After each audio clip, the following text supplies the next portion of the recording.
Okay mga ka-team, meron naman tayong DIY tips dito tungkol about dito sa ating Nissan Almera. Ang issue nito mga ka-team, namamatay ng makina, nalolobat yung battery, bagong battery, pero nangyayari mga ka-team, hindi kumakarga si alternator. Ngayon papaliwanag natin kasi ito nangyari dito is bumabiyahe sila, bago battery, tapos ngayon ang nangyari, namamatay ng makina dahil nga hindi kumakarga si alternator. Yan mga team, ito po yung loob ng alternator niyan. Yan, ito po yung pinaka winding niyan, ito yung pinaka bearing sa loob. Kung mapapansin nyo yung bearing, pagka meron kayong naririnig na kung meron kayong naririnig na maingay, kagaya na ito, yan, kung naririnig nyo, ganyan ang tunog sa pag umandar sa sasakyan nyo mga ka-team. Yan, ibig sabihin yung pinaka bearing sa loob.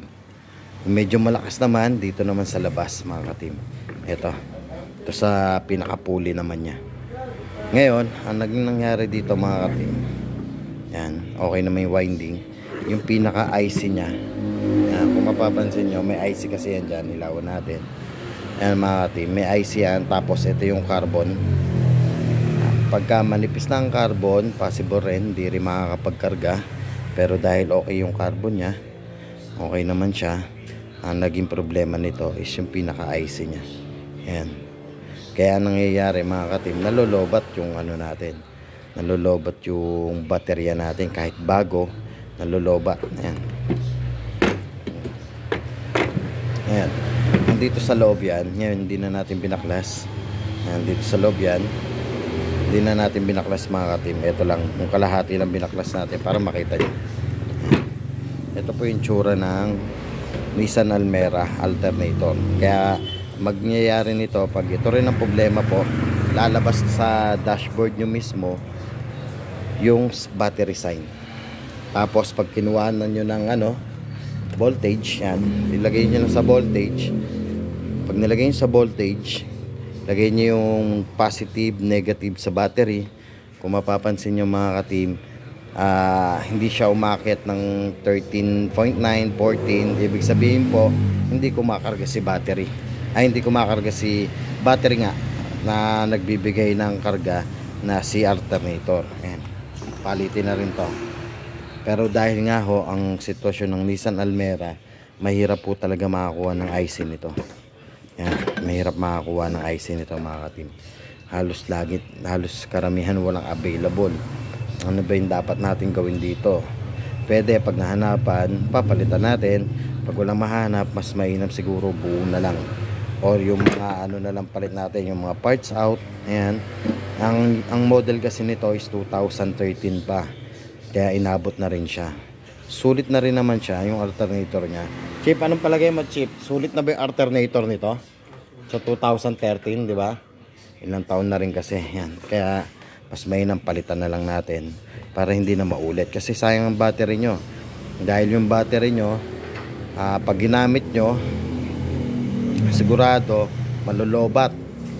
Ang mangyayari sa battery nyo, possible masira, hindi na rin kumarga.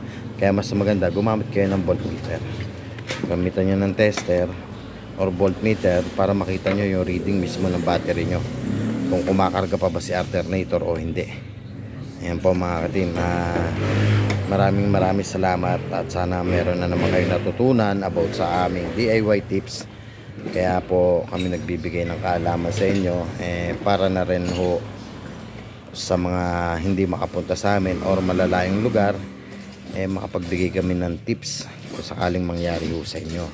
Yun, kasi mangyayari dito, mas mainam na may voltmeter kayo para nalalaman nyo rin kung kumakarga si battery or hindi. Kasi pag on position natin na susi o push start, ang mangyayari dapat nasa 12 pataas siya, 12.4, 12.5, 12.6, mga ganun. Huwag lang bababa ng 11.9, 11.8, 11.7 pababa. Ang mangyayari ho, hindi na tayo makakapag-start. makapag-start man tayo, nagkakaroon po ng check engine.